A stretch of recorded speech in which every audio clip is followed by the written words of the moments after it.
समझ नहीं आ रहा अपने सैलरी इंक्रीमेंट का क्या करूं। बेटा इतना क्या सोच रहा है? अपने म्यूचुअल फंड्स के एसआईपी का टॉप अप करा ले। This is the right time. क्या? समझ में नहीं आया। बेटा इतना क्या सोच रहा है? अपने म्यूचुअल फंड्स का एसआईपी टॉपअप करा ले। This is the right time. अब समझा।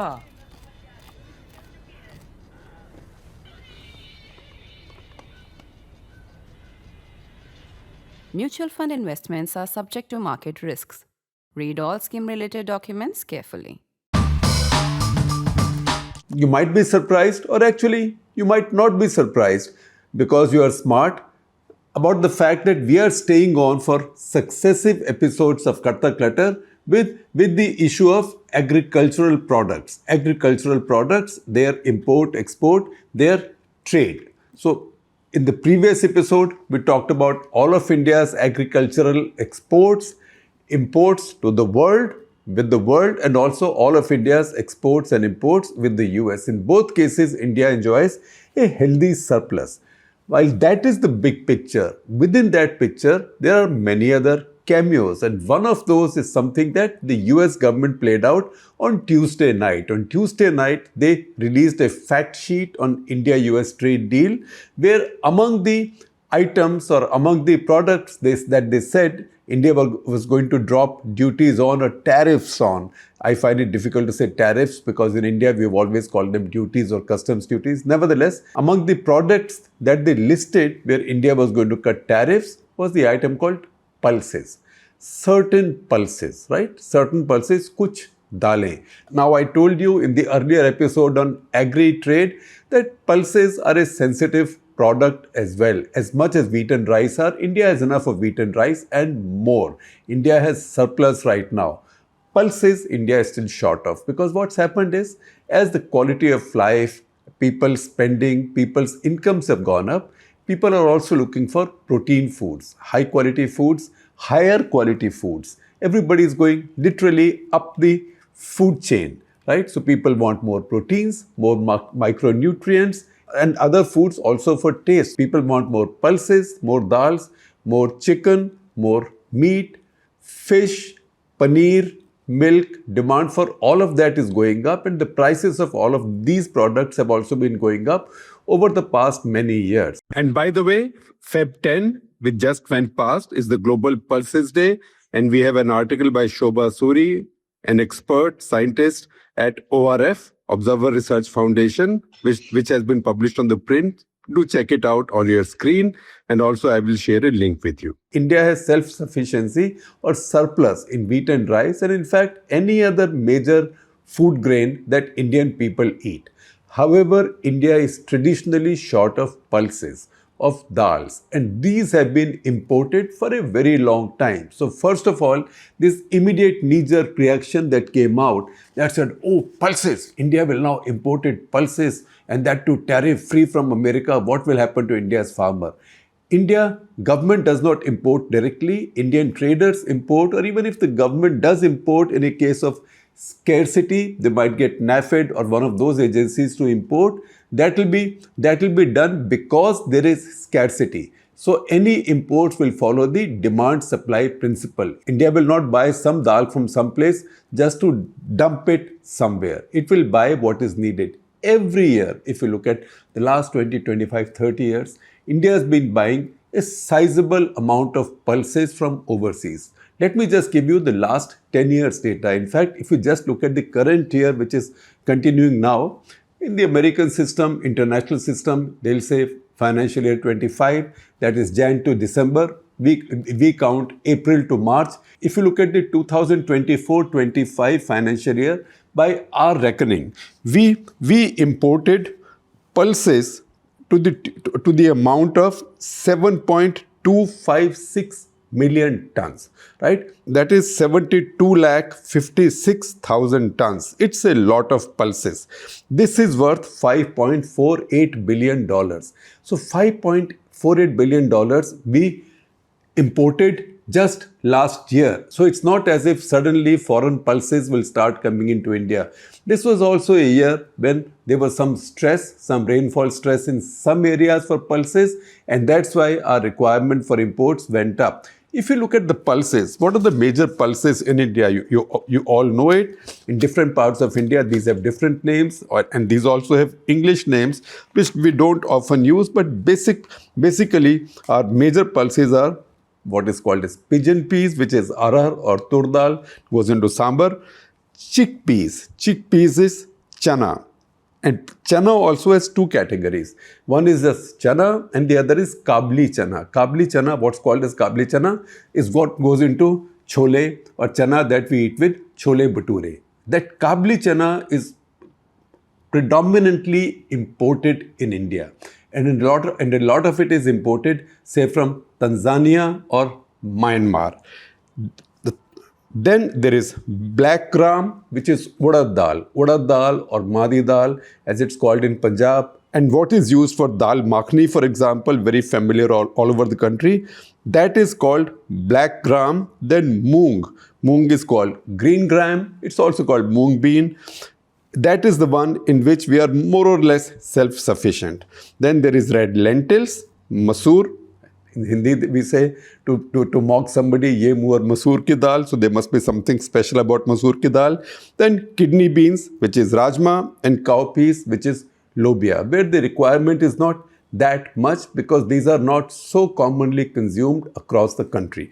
Now, if you look at these pulses, look at your record of imports, and I will just tell you last 10 years. I'm sharing this data with you, with a fair bit of research, following the dictum of Mao Zedong, which is let's learn truth from facts.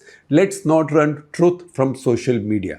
And let's not run truth from outrage, or let's not learn truth from polarized debate. When everybody jumps at something, oh, hello, now we'll buy pulses from America. America has put the gun on Modi's head, so India has to buy pulses. For heaven's sake, we've always been buying pulses. I will give you, see this graphic on your screen. This gives you the last 10 years data. Now, if you see this ebbs and flows, this begins at about 31 lakh or 3.17 million tons in 2013-34. Then it goes up to 4.5 million, then 5.7 billion, 6.7 billion. That is the peak in 2016-17. After that, it starts declining. It starts declining the next year, 17-18, to about 5.6, and then declines quite steeply to just about 2.5 million tons each year. Importantly, when you come to 2021, 22, 23, then India's pulses imports are really low. That is about 2.4 million tons. So what's happened in this case is that in India's pulse output depends very strongly on two things. One, it depends on the monsoons, because pulses are grown, different pulses are grown in different seasons. Some are kharif pulses, some are rabi pulses, and some pulses can be grown across the year. In fact, Indian scientists, mostly at Indian Council of Agricultural Research, have produced new varieties of chana, that is gram, moong, that's moong bean or green gram. These new varieties are short period varieties. So say instead of 100 days, I'm just giving you notionally, instead of 100 days, these are varieties you can harvest in 60 days.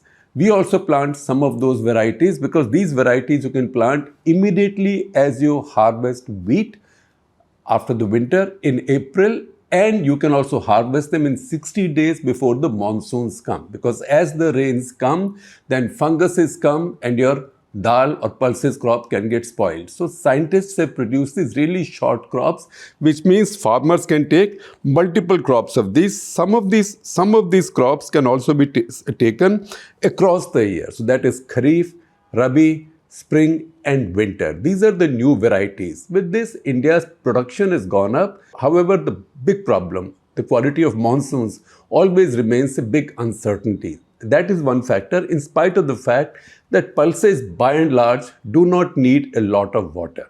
They do not need a lot of water. They also need much less fertilizer than other crops. Why?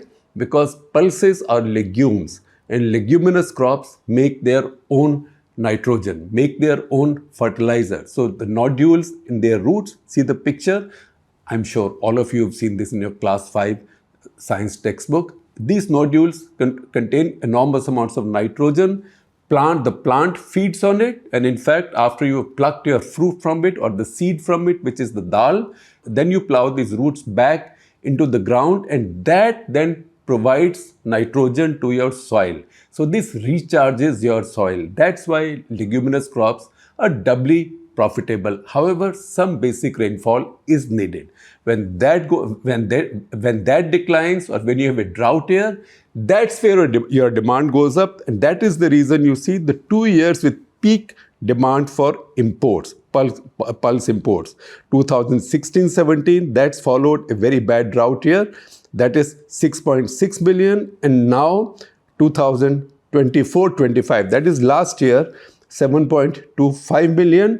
That's because again you had a very indifferent monsoon year. Then this is a good monsoon year. Now, the second thing that determines how much will you need to import by way of pulses is how much have your farmers planted. And that's a tricky question, because farmers plant something when they have some certainty. They have certainty at least of the price, which means an MSP, which is granted for all dals now, all pulses. And second is the certainty of procurement. That has not been happening so far. So the government says this is the MSP, but the only two crops where the government actually keeps its promise of MSP fully are wheat and rice. All the rest, farmers end up spending below MSP in the marketplace. Because that happens, and farmers said, why should I bother growing pulses? Because it's also more hard work, it's also more labor, I have to pluck, I have to shell. All the other stuff has now got at least partly mechanized. So why should I put in extra labor and also take more risk? And that's how the farmer's preference of growing pulses is also cyclical. If the farmer anticipates a good price this year, more farmers will grow it. Yet again, because we haven't reformed our agriculture and because we dumped those good farm laws, there is no futures trading in agricultural commodities. So the farmer cannot anticipate the price.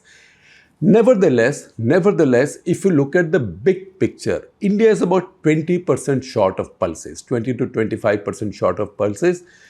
On oilseeds, things are much worse. India only produces 40% of its oilseed needs. So India is only about 40% self-sufficient for edible oil. For pulses, India is about 75 to 80% self-sufficient for pulses. This year, you've seen India has imported the equivalent of about 29% of India's needs last year of pulses. A large import. In contrast, say in 2021, 21-22, 22-23, actually for all of the 5 years from 2018-19 to 2022-23, we've imported about 10 to 11% of our needs, because these were years of good dal crops. That is something that we need to understand. These are some basics. That's why next time somebody says, now Donald Trump is going to shove dal down your throats, right? It's not true. You need those dals. You need to buy. And I will give you some data so we understand what kind of dals do we buy and from where. In fact, right now, the entire world is struggling to produce enough pulses for us. You know why? This is a paradox, or maybe I can call it a triple whammy. So what is this triple paradox and triple whammy? A lot is distorted with our agriculture. In fact, the market distortions in our agriculture are tremendous, and our farmer does suffer. Those farm laws had intended to set those right, at least some of them to some extent, would have been a good beginning, did not happen, which is a misfortune. But look at the pulses equation. India is the largest producer of pulses in the world. I'll give you some data, but India is the largest producer by some distance. In fact, about 27-28% of all of the world's pulses are produced in India. That's one part. And second, India is the largest importer of pulses in India. That's a paradox. Then While that happens, Indian farmer actually suffers from vagaries of the market because government of India is less worried about the pulse farmer than about the consumer, because consumers have access to TV channels, and when inflation goes up, then people wave little thalas or moong ki dal or tur dal saying my dal has become so expensive, what do I do? Farmers don't go and say it. Farmers don't say I'm getting so little for my dal. Then what the government does is, government plays the tariff game, which means when prices of a dal go up, government immediately cuts tariffs, which means more imports come in and the farmer is not able to take advantage of a high price. At the same time, when the prices fall in the country, there is a glut in the market of a particular pulse and the prices come down, government is not there. They promise you an MSP, but they are not in place to buy it. That's how the farmer suffers also. So highest producers of pulses, highest consumers of pulses, highest importers of pulses, and the most victimized farmer for growing pulses. That is why I call it a triple paradox or triple whammy of Indian pulse cultivation. These 5 years, if you want to understand, I will also share with you an article by Harish Tamodran in the Indian Express. There will be a link. You can read the article. You will see a screenshot also. In 2016-17, that was the previous peak of pulses dal imports, 6.6 million tons, $4.2 billion worth. That had followed a drought. Then there was a 5-year dip, as you can see on this graphic I shared with this video earlier, because India had reasonable monsoons on consecutive years. So India produced 19.3 million tons in 2013-14, 17.2 million tons in 14-15, 16.3 million tons in 15-16. These were the drought years. That's when the imports went up. Then India's yield started going up as we had many years of good monsoons and peaked in 2021-22 with 27.3 million tons. That is the amount of pulses we produced. And for that year, if you see, your imports are just about 25 lakh tons or 2.496 million tons. That is less than 10% of your production. That's the closest you reached to self-sufficiency in pulses. And then when things were looking very good, new varieties were coming in and the farmer and the government were feeling a little comfortable. And you know what happens? When farmers get value, then more farmers plant the same crop. It becomes a virtuous cycle. That is when, nature intervenes in these situations. Unfortunately, not always on the good side. 23-24 was the year of El Nino. And El Nino, that year, that's when the Pacific waters warm up. And that has many consequences, many met consequences.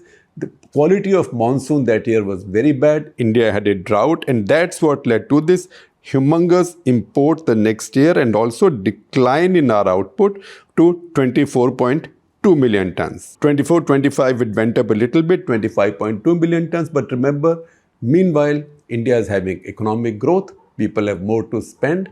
Government is distributing free wheat and rice to all of the poor in the country. That's 80 crore people. So they have a little more money with them to spare. And where do they spend that money?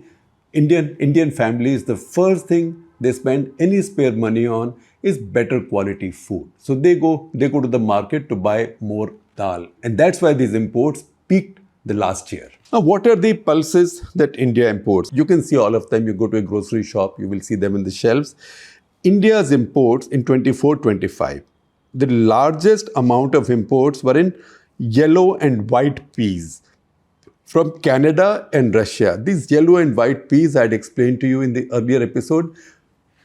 You are most familiar with them when you eat your kulcha matra kulcha as it's called. That is the yellow pea. A lot of it is imported. 2.2 million tons were imported. Some state governments are also using it as an add-on to the free wheat and rice being given by the central government so that the poor also have some more nutrition. Also the state governments want to add their own bit to say, I'm giving you even more than the central government. So India imports a lot of it. 2.2 million tons, mostly from Canada and Russia. Chana, 1.6 million tons from mostly from Australia, but other countries as well. 1.2 million tons each of arhar, which is pigeon pea or tur dal. Tur dal or pigeon peas or arhar, we go around the world because not enough is grown across the world. Not that much is eaten across the world. So countries like Myanmar are now growing a lot for us. Malawi are growing for us.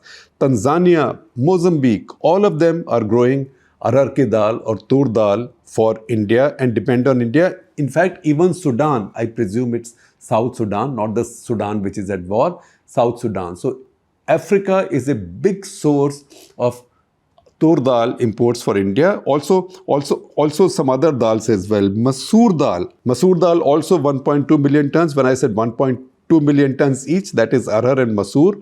Masoor or red gram we imported from Canada, Australia and the US. The US is very much a part of our mix of sources where we import our pulses from. So next time you have your dal chawal, don't worry, you can be dead sure that your rice is Indian, but your dal may have come from any of these many countries. I've listed so many of them.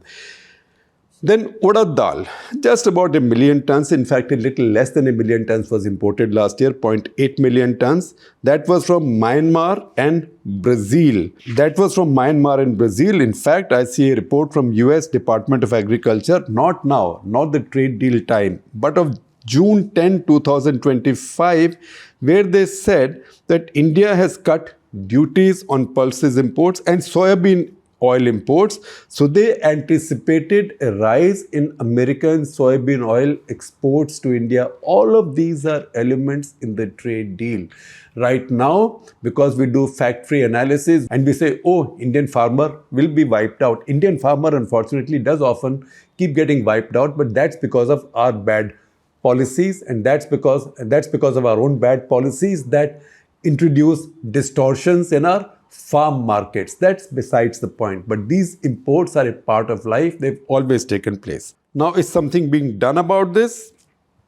Shivraj Singh Chauhan, the agriculture minister, the new agriculture minister, because he took over in 2024, he just made a statement on February 7, just a couple of days back, that the fact that we have to keep importing dals, pulses, is a national shame.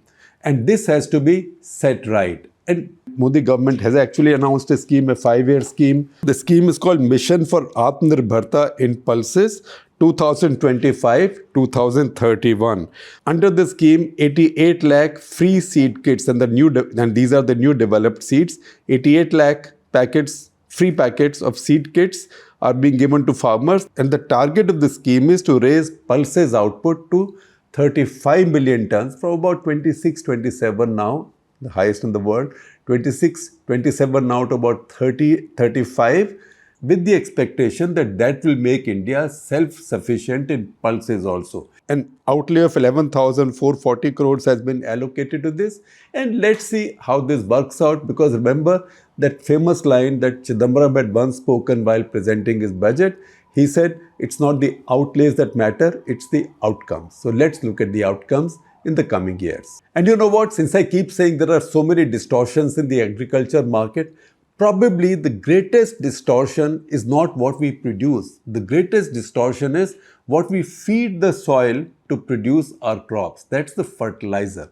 Our fertilizer policy is the most distorted. And that amounts to an import bill, adding everything to almost $20 billion a year. That is something we will talk about in the course of time. Maybe not this week, but not much later either. Edible oil is a long haul because that has many challenges. Pulses, however, to achieve self-sufficiency is possible. At this point, at the same time, we are not self-sufficient. Every year, we have to import. In the best years, the years of the best crop, we import about 11% of our needs. In difficult years, we import about 20-25% of our needs. Last year, we imported 18% of our need. Those are the facts that we need to understand before we look at some word somewhere and start jumping. In fact, so sharp was the reaction to the mention of pulses in that US fact sheet that this is Trump government. They make amendments on the fly. obviously somebody told them India में problem हो रहा है, parliament खुलेगी and people will make noise in parliament. So they released a new version of the same fact sheet from which they deleted pulses. But don't be mistaken. Pulses will very much be a part of any mix of imports from the US, as they've always been for India.